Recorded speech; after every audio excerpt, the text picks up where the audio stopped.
يا أيها الذين آمنوا لا ترفعوا أصواتكم فوق صوت النبي হে ঈমানদার বান্দা বান্দীরা, তোমরা যখন কথা বলো রাসূলুল্লাহ সাল্লাল্লাহু আলাইহি ওয়াসাল্লামের সামনে অথবা রাসূল সাল্লাল্লাহু আলাইহি ওয়াসাল্লামের সাথে, তোমরা পরস্পর কথা বলার সময় অথবা সরাসরি রাসূল সাল্লাল্লাহু আলাইহি ওয়াসাল্লামের সাথে কথা বলার সময় তোমাদের কণ্ঠস্বর, তোমাদের আওয়াজ যেন রাসূলের আওয়াজের চাইতে বড় না হয়ে যায়, উঁচু না হয়ে যায়।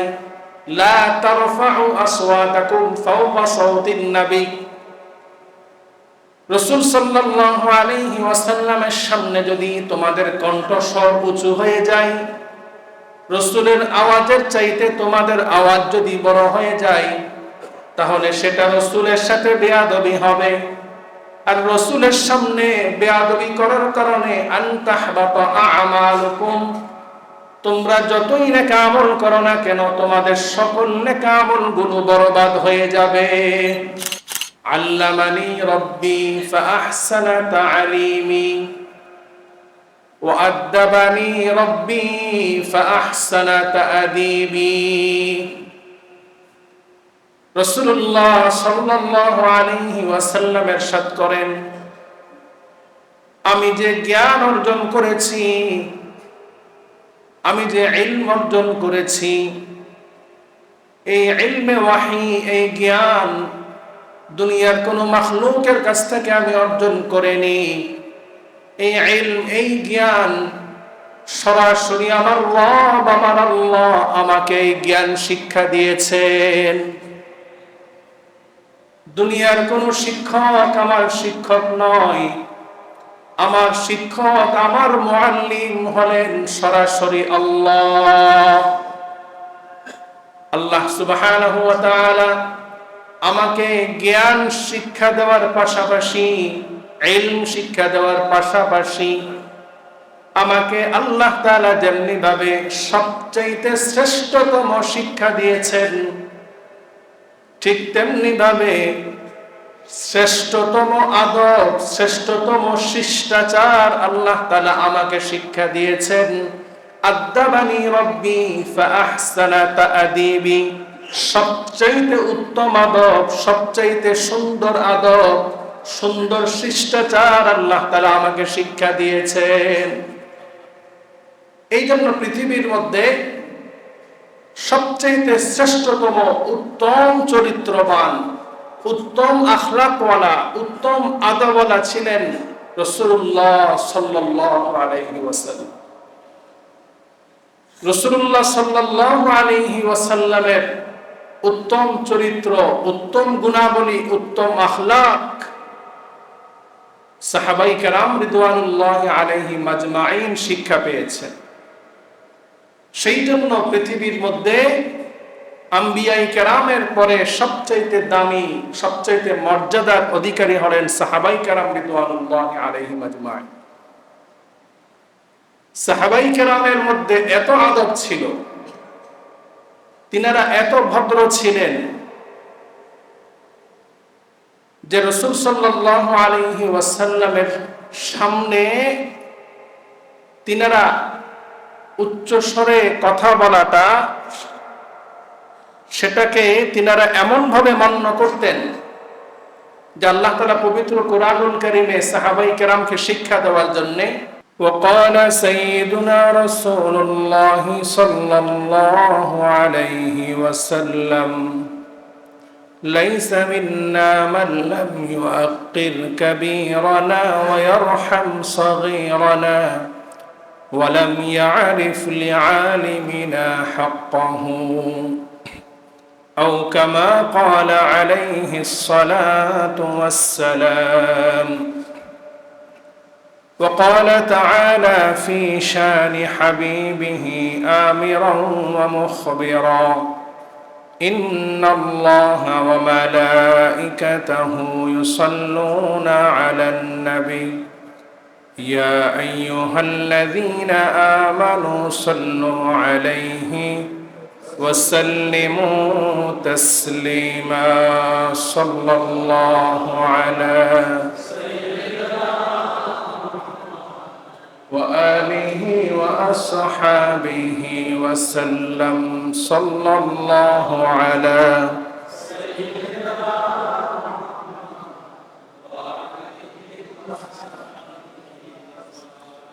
بلغ العلا بكماله كشف الدجى بجماله حسنت جميع خصاله صلوا عليه لا إله إلا الله لا إله إلا الله لا إله إلا الله لا إله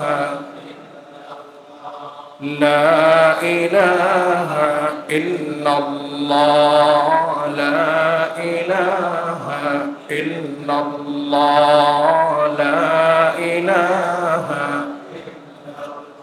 لا إله إلا الله محمد رسول الله صلى الله عليه وسلم سبحانك لا علم لنا إلا ما علمتنا إنك أنت العليم الحكيم ربي زدني علما رب اشرح لي صدري ويسر لي أمري واحلل عقدة من لساني يفقه قولي اللهم صل على محمد وأنزله المقعد المقرب عندك يوم القيامة اللهم صل على محمد وعلى آل محمد كما صليت على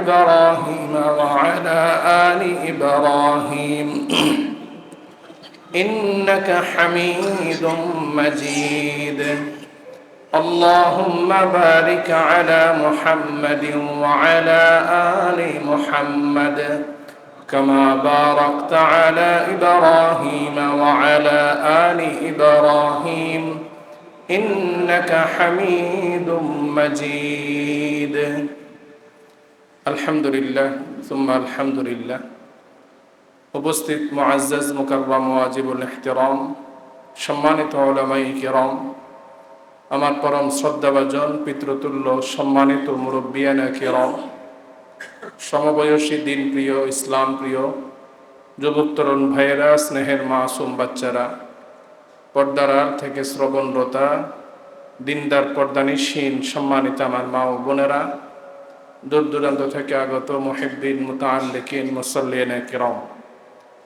আল্লাহ তাআলার দরবারে আমরা সর্বপ্রথম শুকরিয়া আদায় করি যে আল্লাহ সুবহানাহু ওয়া তাআলা আজকের এই পবিত্র জুমাবার সপ্তাহের শ্রেষ্ঠতম দিন সাইয়্যিদুল আইয়ামে আমাদেরকে এই মুহূর্ত পর্যন্ত সুস্থ হায়াত দান করে দুনিয়াবি সকল কাজকর্ম থেকে ফারেক করে আল্লাহ তাআলার মহান হুকুম জুমার সালাত আদায়ের উদ্দেশ্যে সকলের আগে আসার বসার তৌফিক এনায়েত করেছেন পৃথিবীর শ্রেষ্ঠতম স্থান আল্লাহর ঘরে উপস্থিত হওয়ার তৌফিক এনায়েত করেছেন আমরা সেই মনিবের দরবারে অন্তরের অন্তঃস্থল থেকে হৃদয়ের গভীর থেকে উচ্চ স্বরে কালিমাতুশ শুকর পড়ছি সকলে বলি আলহামদুলিল্লাহ অসংখ্য অগণিত দরুদ এবং সালামের হাদিয়া পেশ করছি দুজাহানের বাদশা সরকার দু আলম সৈয়দুল কাউনাইন ওয়াস সাকলাইন রাহমাতুল লিল আলামিন জনাবে মুহাম্মদুর রাসূলুল্লাহ সাল্লাল্লাহু আলাইহি ওয়াসাল্লামের প্রতি। মুহতারাম হাজরিন, আরবি বৎসরের দ্বিতীয় মাস শুরু হয়েছে। মুহররম মাস আমাদের থেকে বিদায় নিয়েছে। সফর মাসের আজকে প্রথম জুমা। গত জুমায় আল্লাহ তাআলা আমাদেরকে যেই বাকশক্তি দিয়েছেন, জবান দিয়েছেন, সেই জবানের আদব সম্পর্কে কিছু আলোচনা পেশ করার চেষ্টা করেছিলাম। সেই বিষয়কেই সামনে রেখে আজকে বাকি আলোচনাগুলো করার চেষ্টা করব ইনশাআল্লাহ। মুহতারাম হাজরিন, ইসলামের অন্যতম একটি গুরুত্বপূর্ণ বিধান হচ্ছে আদব, শিষ্টাচার। আদব এমন একটি বিষয় ইসলামের মধ্যে শিরিকের কারণে, কুফরের কারণে একজন ঈমানদারের আমল বরবাদ হয়ে যায়। একজন ঈমানদার সে যখন শিরিক করে, কুফর করে, শিরিকের মতো কুফরের কারণে, কুফরের মতো বড় অপরাধের কারণে, কবিরা গুনাহের কারণে তার নেকা আমলগুলো বরবাদ হয়ে যায়, ধ্বংস হয়ে যায়। অন্য কোনো অপরাধের কারণে পূর্বের নেকা আমল বরবাদ হয়ে যাবে, ধ্বংস হয়ে যাবে, তেমন একটি বর্ণনা আমরা পাইনি। কিন্তু আদব এমন একটি বিষয় যে রাসূলুল্লাহ সাল্লাল্লাহু আলাইহি ওয়াসাল্লামের সামনে আদবের খেলাফ করলে আল্লাহ তাআলা কোরআনুল কারীমে স্পষ্ট বলে দিয়েছেন, আন তাহবাতা আমালুকুম। আদব ভঙ্গর কারণে, বেয়াদবির কারণে একজন ঈমানদারের তার নেকা আমল, পূর্বের যত আমল করেছে সবকিছু ধ্বংস হয়ে যাবে, বরবাদ হয়ে যাবে। এই জন্য ইসলামের মধ্যে ইলমের পাশাপাশি ইলমকে যেরকম গুরুত্ব দেওয়া হয়েছে, জ্ঞানকে যেমনিভাবে গুরুত্ব দেওয়া হয়েছে, জ্ঞান অর্জনের, জ্ঞানের পাশাপাশি শিষ্টাচার, আদব শিক্ষা, এটাকেও সমান গুরুত্ব দেওয়া হয়েছে। রাসূলুল্লাহ সাল্লাল্লাহু আলাইহি ওয়াসাল্লামকে আল্লাহ তাআলা নিজে ইলম শিক্ষা দিয়েছেন। দুনিয়ার কোনো মাখলুকের কাছ থেকে রাসূল সাল্লাল্লাহু আলাইহি ওয়াসাল্লাম কোনো জ্ঞান অর্জন করেননি। দুনিয়ার কোনো মাখলুক আল্লাহ রাসূলের শিক্ষক ছিলেন না। রাসূল সাল্লাল্লাহু আলাইহি ওয়াসাল্লামের শিক্ষক ছিলেন সরাসরি আল্লাহ সুবহানাহু ওয়া তাআলা। তো রাসূল সাল্লাল্লাহু আলাইহি ওয়াসাল্লাম বলেন, আল্লামানি রাব্বি ফাআহসানা তা'লিমি ওয়া আদ্দাবানি রাব্বি ফাআহসানা তা'দীবি। রাসূলুল্লাহ সাল্লাল্লাহু আলাইহি ওয়াসাল্লাম ইরশাদ করেন, আমি যে জ্ঞান অর্জন করেছি, আমি যে ইলম অর্জন করেছি, এই ইলমে ওয়াহী, এই জ্ঞান দুনিয়ার কোনো মাখলুকের কাছ থেকে আমি অর্জন করিনি। এই ইলম, এই জ্ঞান সরাসরি আমার রব, আমার আল্লাহ আমাকে এই জ্ঞান শিক্ষা দিয়েছেন। দুনিয়ার কোনো শিক্ষক আমার শিক্ষক নয়। আমার শিক্ষক, আমার মুআল্লিম হলেন সরাসরি আল্লাহ। আল্লাহ সুবহানাহু ওয়া তাআলা আমাকে জ্ঞান শিক্ষা দেওয়ার পাশাপাশি, ইলম শিক্ষা দেওয়ার পাশাপাশি আমাকে আল্লাহ তাআলা যেমনি ভাবে সবচাইতে শ্রেষ্ঠতম শিক্ষা দিয়েছেন, ঠিক তেমনি ভাবে শ্রেষ্ঠতম আদব, শ্রেষ্ঠতম শিষ্টাচার আল্লাহ তাআলা আমাকে শিক্ষা দিয়েছেন। আদ্দাবানি রব্বি ফাআহসানা তা'দীবি। সবচাইতে উত্তম আদব, সবচাইতে সুন্দর আদব, সুন্দর শিষ্টাচার আল্লাহ তাআলা আমাকে শিক্ষা দিয়েছেন। এই জন্য পৃথিবীর মধ্যে সবচেয়ে শ্রেষ্ঠতম উত্তম চরিত্রবান, উত্তম আখলাকওয়ালা, উত্তম আদবওয়ালা ছিলেন রাসূলুল্লাহ সাল্লাল্লাহু আলাইহি ওয়াসাল্লাম। রাসূলুল্লাহ সাল্লাল্লাহু আলাইহি ওয়াসাল্লামের উত্তম চরিত্র, উত্তম গুণাবলী, উত্তম আখলাক সাহাবায়ে কেরাম রিদওয়ানুল্লাহি আলাইহিম আজমাইন শিক্ষা পেয়েছেন। সেই জন্য পৃথিবীর মধ্যে আম্বিয়ায়ে কেরামের পরে সবচাইতে দামি, সবচাইতে মর্যাদার অধিকারী হলেন সাহাবায়ে কেরাম রিদওয়ানুল্লাহি আলাইহিম আজমাইন। সাহাবায়ে কেরামের মধ্যে এত আদব ছিল, তিনারা এত ভদ্র ছিলেন যে রাসূল সাল্লাল্লাহু আলাইহি ওয়াসাল্লামের সামনে তিনারা উচ্চ স্বরে কথা বলাটা, সেটাকে তিনারা এমন ভাবে মান্য করতেন যে আল্লাহ তাআলা পবিত্র কোরআনুল কারীমে সাহাবায়ে কেরামকে শিক্ষা দেওয়ার জন্য সূরা হুজুরাতে আল্লাহ তাআলা আয়াত নাযিল করেছেন।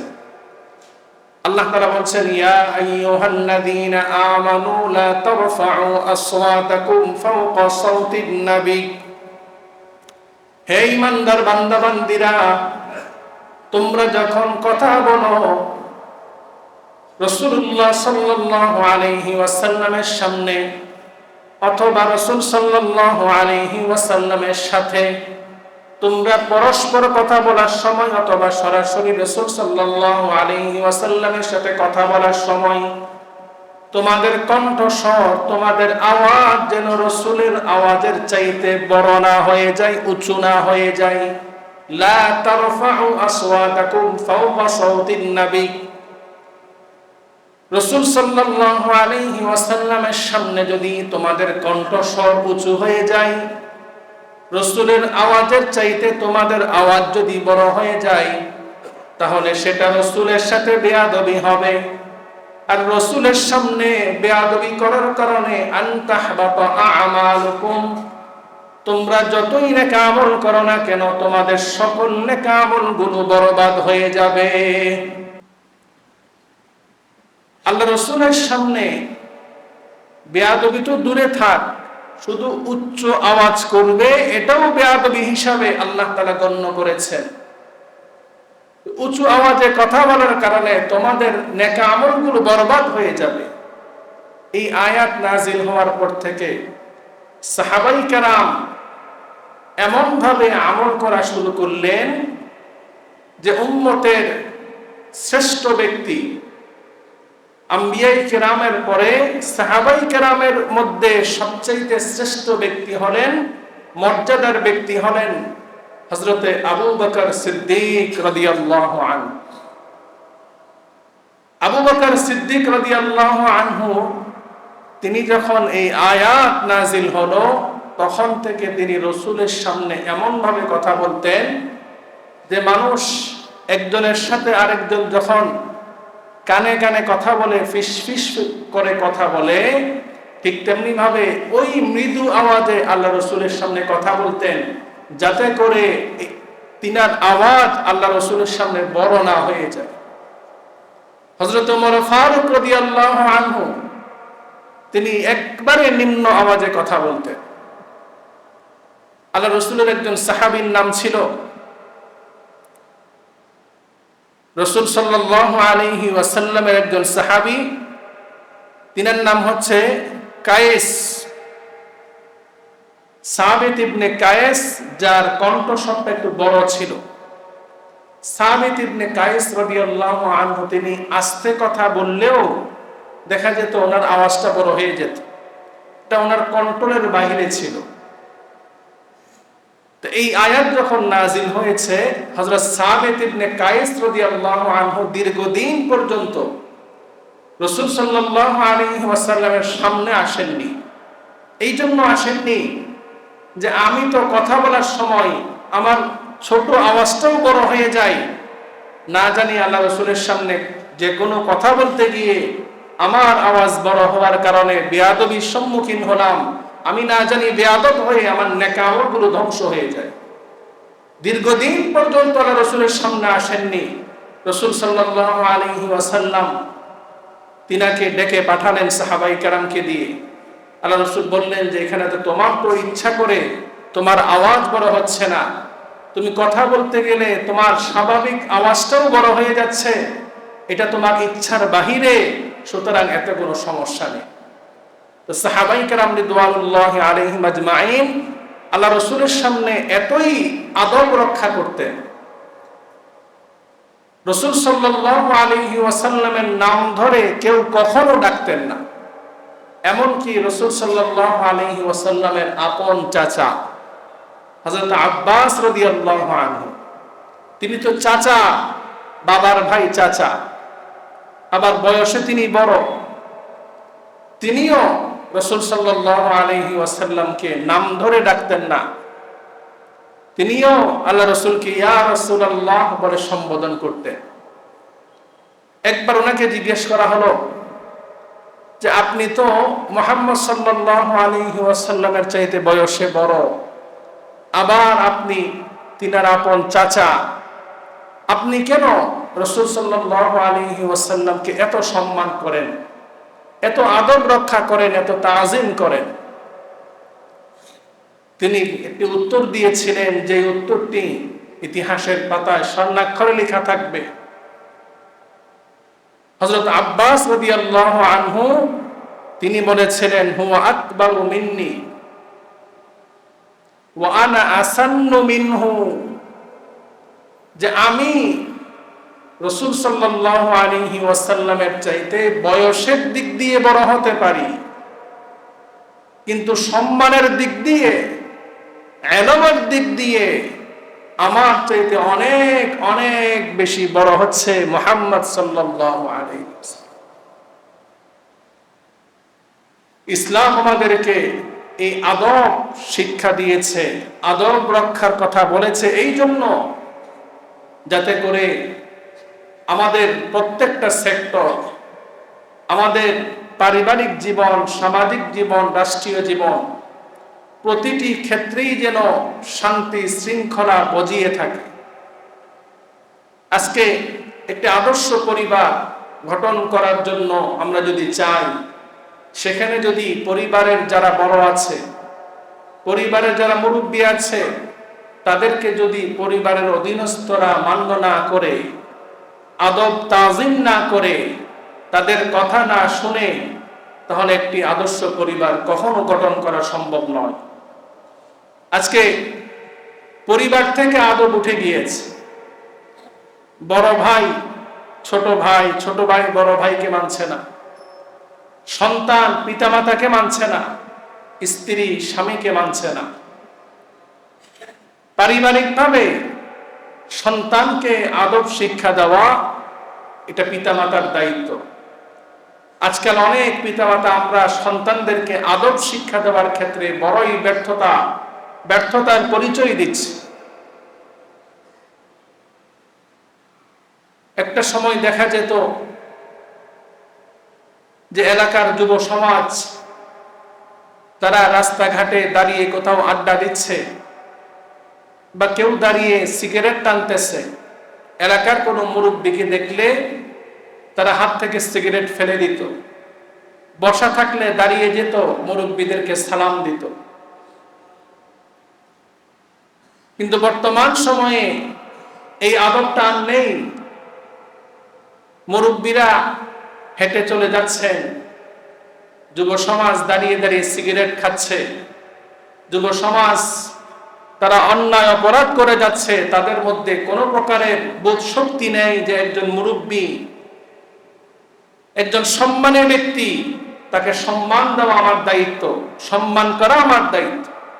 কারণ পারিবারিকভাবে এই আদবের যে শিক্ষা দেওয়া মা বাবার দায়িত্ব ছিল, সেই দায়িত্ব তিনারা পালন করেননি। আর এখন তো আদব শিক্ষা দেওয়া বর্তমান সমাজে অনেক কঠিন হয়ে গেছে। ইউরোপে দেখা যাচ্ছে যে স্কুল মাদ্রাসায় সেখানে ছেলে মেয়েদেরকে শিক্ষকরা মায়ের দিবি তো দূরের কথা, বেটার আঘাত করবে তো দূরের কথা, তাদেরকে একটু শক্ত কথাও বলতে পারে না। তো দেখা যাচ্ছে যে যখন শিক্ষক ছাত্রকে শাসন করতে পারছে না, সেটা কথার মাধ্যমে হোক, সেটা বেতের মাধ্যমে হোক, শাসন যখন করতে পারছে না, শাসন না করার কারণে ছাত্র শিক্ষককে সম্মান করে না, ছাত্র শিক্ষকের কাছ থেকে সম্মানটা, আদবটা শিখতে পারছে না। দেখা যাচ্ছে যে বর্তমান সময়ে আমাদের ভার্সিটিগুলোতে, স্কুলগুলোতে অনেক শিক্ষক ছাত্রের হাতে লাঞ্ছিত হচ্ছে, ছাত্রের হাতে অপমানিত হচ্ছে। এমন ঘটনা অহরহ ঘটছে আমাদের দেশ, প্রায়ই আমরা এই ঘটনাগুলো শুনছি। আজকে পিতা সন্তানের হাতে লাঞ্ছিত হচ্ছে, মাতা সন্তানের হাতে লাঞ্ছিত হচ্ছে, স্বামী স্ত্রীর হাতে লাঞ্ছিত হচ্ছে। আজকে সামাজিক যে বিপর্যয়, পারিবারিক যে বিপর্যয়, রাষ্ট্রীয় যে বিপর্যয়, তার একটি অন্যতম প্রধান কারণ হচ্ছে আমাদের মধ্য থেকে আদব আখলাক উঠে গেছে, আদব তাজিম উঠে গেছে। বড়দেরকে সম্মান করা, ছোটদেরকে স্নেহ করা, উলামায়ে কেরামের সম্মান, উলামায়ে কেরামের হক আদায়, এটা আমাদের থেকে উঠে গিয়েছে। অথচ রাসূল সাল্লাল্লাহু আলাইহি ওয়াসাল্লাম পিতামাতা সন্তানের জন্য যেই সম্পদ রেখে যায় দুনিয়াতে, যেই সম্পদ ছেলে মেয়ের জন্য গড়ে যায়, টাকা পয়সা, গাড়ি বাড়ি, সকল সম্পদের চাইতে শ্রেষ্ঠতম সম্পদ আল্লাহ রাসূল বলেছেন, মা নাহালা ওয়ালিদাহু ওয়ালাদাহু মিন নাহলিন আফদালা মিন আদাবিন হাসানিন। যে উত্তম আদবের চাইতে, সন্তানের জন্য উত্তম আদবের চাইতে দুনিয়ার অন্য কোনো সম্পদ শ্রেষ্ঠ নয়। সন্তানকে আপনি যদি আদবওয়ালা বানাতে পারেন, চরিত্রবান বানাতে পারেন, বিনয়ী বানাতে পারেন, নম্র ভদ্র বানাতে পারেন, এই শিক্ষা যদি সন্তানকে দিতে পারেন, কোটি টাকা সম্পদের চাইতেও এই নম্র ভদ্র সন্তান আপনার জন্য অনেক অনেক বেশি দামি। আজকে আমাদের সন্তানদের জন্য অনেক কিছু রেখে যাচ্ছি, কিন্তু সন্তানদেরকে আদব শিক্ষা দিতে পারছি না। আদব অনেক বড় দামি জিনিস। আদব না থাকার কারণে অনেক বড় মানুষ তারা লাঞ্ছিত হচ্ছে, আবার আদব থাকার কারণে অনেক ছোট মানুষ অনেক সম্মানিত হচ্ছে। আদবের কারণে মানুষ সম্মানিত হয়, আবার বেয়াদবির কারণে মানুষ লাঞ্ছিত হয়। যে কোনো স্থানে, যে কোনো সেক্টরে বড়কে যদি সম্মান করা না হয়, বড়র আনুগত্য যদি করা না হয়, চেইন অফ কমান্ড যদি না থাকে, তাহলে ওই স্থানে কখনো শান্তি আসবে না। আপনি যে কোনো সেক্টরে যান, যে কোনো অফিসে যান, সেখানে যদি যারা র্যাঙ্কের দিয়ে উপরে, সেই সকল কর্মকর্তাদেরকে যদি তাদের নিচের কর্মচারী যারা আছে তারা যদি মান্য না করে, তাহলে ওই ফ্যাক্টরি, ওই অফিস কখনো সুন্দরভাবে পরিচালিত হবে না। বড়দেরকে যদি ছোটরা না মানে, সেখানে বিশৃঙ্খলা হবে। পারিবারিক জীবনে বাবাকে যদি সন্তান না মানে, স্বামীকে যদি স্ত্রী না মানে, সেই পরিবারে শান্তি আসবে না। রাসূল সাল্লাল্লাহু আলাইহি ওয়াসাল্লাম ইরশাদ করেছেন, লাইসা মিন্না মান লাম ইউআক্কির কাবীরানা ওয়া ইয়ারহাম সগীরানা ওয়া লাম ইয়ারিফ লিআলিমিনা হাক্কা। অনেকেই দেখা যায় যেখানে চাকরি করি, আমাদের বসের সামনে আমরা নম্র স্বরে কথা বলি, বসকে খুশি রাখার চেষ্টা করি। যারা রাজনীতি করি, তার উপরস্থ নেতাদের সামনে নম্রভাবে কথা বলি, তাকে খুশি রাখার চেষ্টা করি। তার কারণ কি? অফিসের বস তিনি যদি আমার উপর নারাজ হন, তাহলে আমার চাকরি চলে যাবে।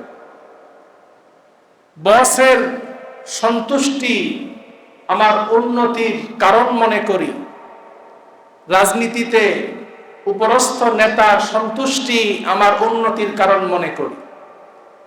বসকে খুশি রাখার জন্যে না জানি বসের সাথে বেয়াদবি করার কারণে আমাকে চাকরি থেকে বের করে দেয়, অফিস থেকে আমার নাম কেটে দেয়, নেতার সাথে বেয়াদবি করার কারণে না জানি রাজনীতি থেকে আমার নাম কেটে দেয়, অফিসের চাকরি থেকে নাম কাটার ভয়ে,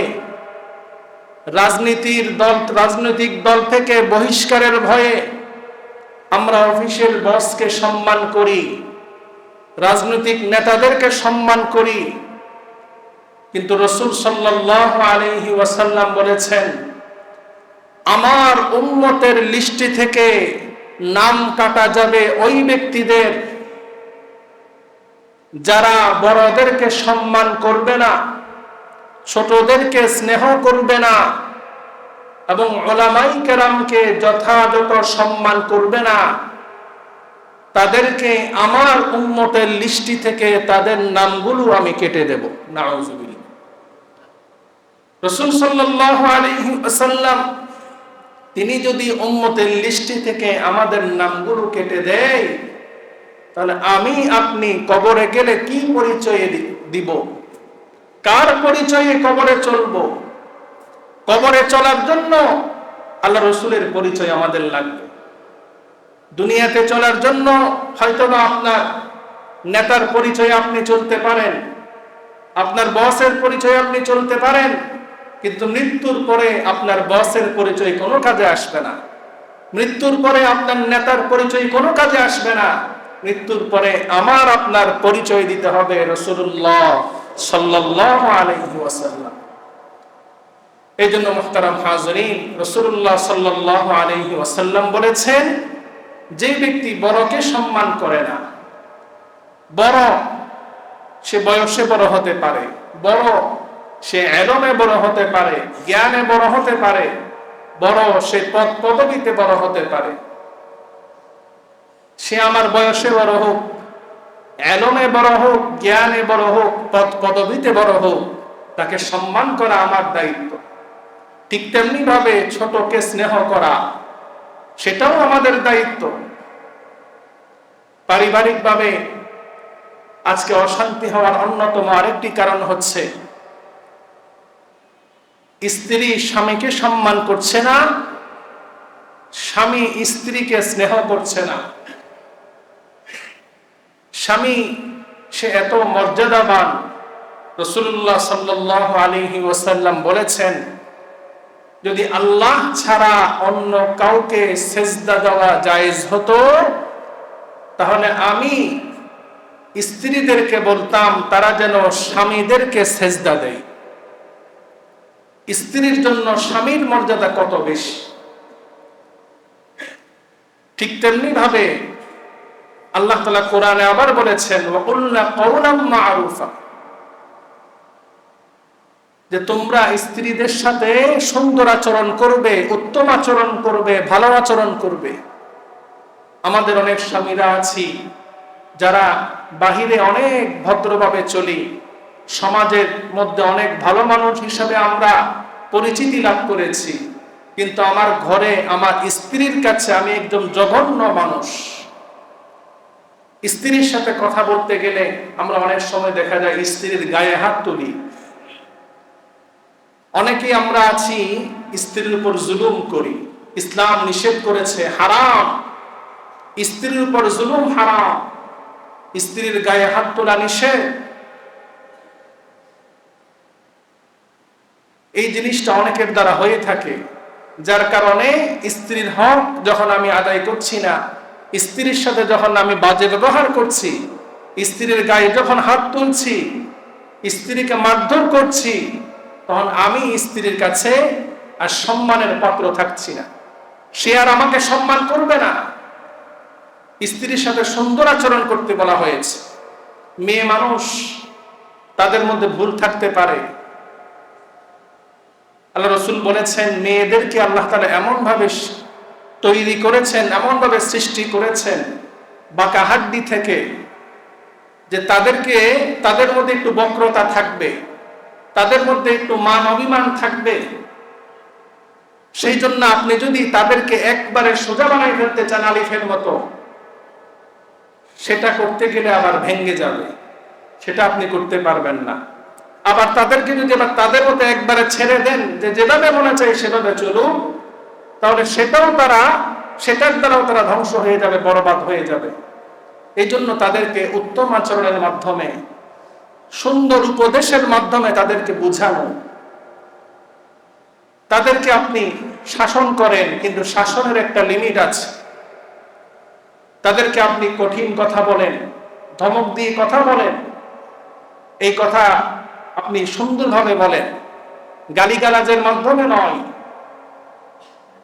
তাদেরকে প্রহারের বিষয়ে হাদিসের মধ্যে এসেছে সর্বোচ্চ মৃদু আঘাত করতে পারেন আপনি।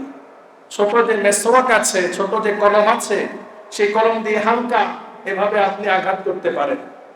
এর চাইতে বড় আঘাত করার অধিকার স্বামীর নেই।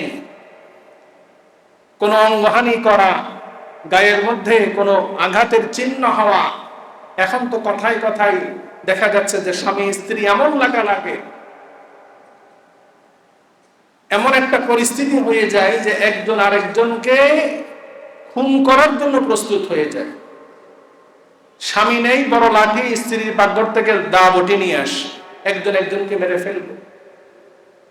আজকে সমাজের মধ্যে এই যে বিশৃঙ্খলা, তার মূল কারণ হচ্ছে আজকে স্বামী স্ত্রীকে যেভাবে স্নেহ করা দরকার, যেভাবে পরিচালনা করা দরকার, সেভাবে আমরা করতে পারছি না। বিশেষ করে সবচেয়ে বড় অবক্ষয়ের কারণ হচ্ছে আমরা যখন আমাদের স্ত্রীদের হাতে এই যে টাচ মোবাইল ফোন দিচ্ছি, ইন্টারনেট দিচ্ছি, ফেসবুক, ইউটিউব, নাটক, সিনেমা, এগুলো দেখে দেখে দেখে দেখে আমাদের অনেক মা বোনরা ধ্বংস হয়ে যাচ্ছে। না সন্তানের লালন পালন ঠিক মতো করছে, না স্বামীর হক যথাযথভাবে আদায় করছে। হিন্দি সিরিয়ালগুলো দেখে দেখে আজকে অনেক মা বোনরা স্বামীর সংসারে অশান্তি করছে, স্বামীর সাথে বেয়াদবি করছে। আজকে স্ত্রী, আমাদের মা বোনেরা, তারা যে ধ্বংস হচ্ছে, তাদেরকে আপনি যে মোবাইল কিনে দিলেন, তাদেরকে যে আপনি ডিশের লাইন দিয়ে বাসার মধ্যে টিভি দেখার সুযোগ করে দিলেন, মূল দূষিত আপনি।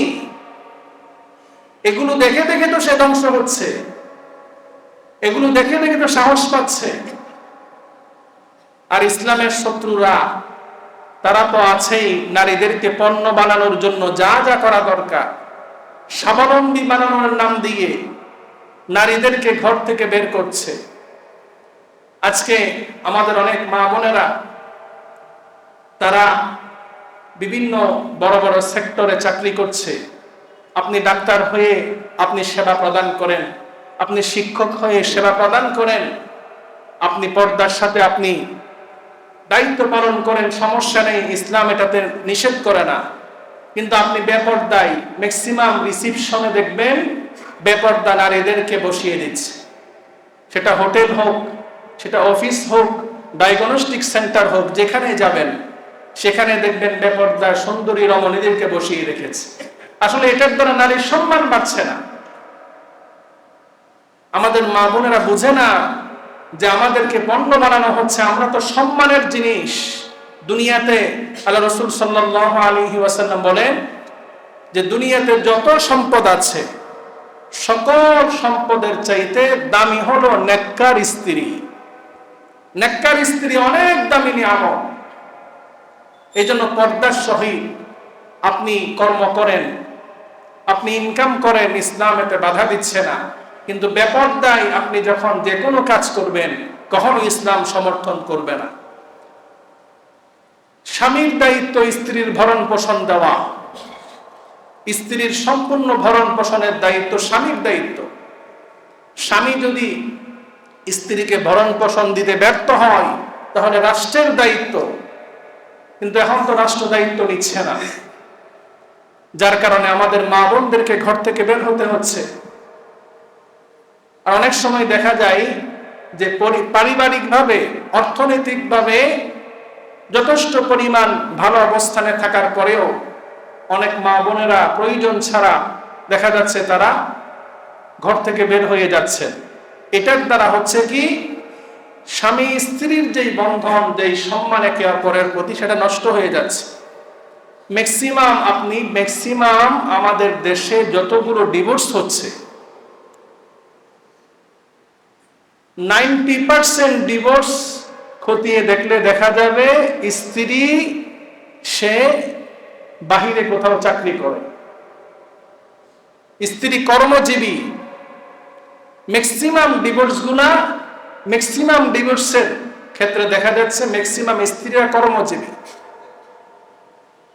তারা বাহিরে যখন কর্ম করে তখন স্বামীর যে সম্মান, স্বামীর যে মর্যাদা অনেকেই দিচ্ছে না। ম্যাক্সিমাম দিচ্ছে কিন্তু অনেকেই দিচ্ছে না, যার কারণে সংসারে অশান্তি হচ্ছে। তো যাই হোক, আসলে কথা অন্যদিকে চলে যাচ্ছে। মুহতারাম হাজিরিন, আদবের কথা বলছি না, যে আজকে সন্তান পিতামাতার সাথে কোমল আচরণ করা দরকার ছিল, সুন্দর আচরণ করা দরকার ছিল। আল্লাহ তাআলা কোরআনে স্পষ্টভাবে মা বাবার সাথে সন্তান কেমন আচরণ করবে সেই কথা বলে দিয়েছে। وَقَضَى رَبُّكَ أَلَّا تَعْبُدُوا إِلَّا إِيَّاهُ وَبِالْوَالِدَيْنِ إِحْسَانًا إِمَّا يَبْلُغَنَّ عِندَكَ الْكِبَرَ أَحَدُهُمَا أَوْ كِلَاهُمَا فَلَا تَقُل لَّهُمَا أُفٍّ। আল্লাহ তাআলা বলেছেন, মা বাবার সাথে যখন কথা বলবে সন্তান, বিরক্তির সুরেও কথা বলতে পারবে না। মা বাবার সাথে কথা বলার সময় বিরক্তি ভাব নিয়ে, সন্তানের চেহারার মধ্যে যেন বিরক্তির ছাপ না থাকে। মা বাবার উপর বিরক্ত এমন ছাপ নিয়ে এমন কথাও সে বলবে না। ওয়াকুল লাহুমা কওলান কারীমা, মা বাবার সাথে সম্মানজনক আচরণ করতে হবে। সর্বোচ্চ নম্রভাবে, সর্বোচ্চ শ্রদ্ধার সাথে মা বাবার সাথে কথা বলতে হবে। আজকে আমাদের পরিবারে আমাদের সন্তানরা মা বাবার সাথে এমন ভাবে কথা বলে, যেই আচরণ, যেই ব্যবহারের কারণে অনেক মা বাবার মনে কষ্ট, অনেক মা বাবার মনে আঘাত, সেটা কেউ প্রকাশ করতে পারছে না।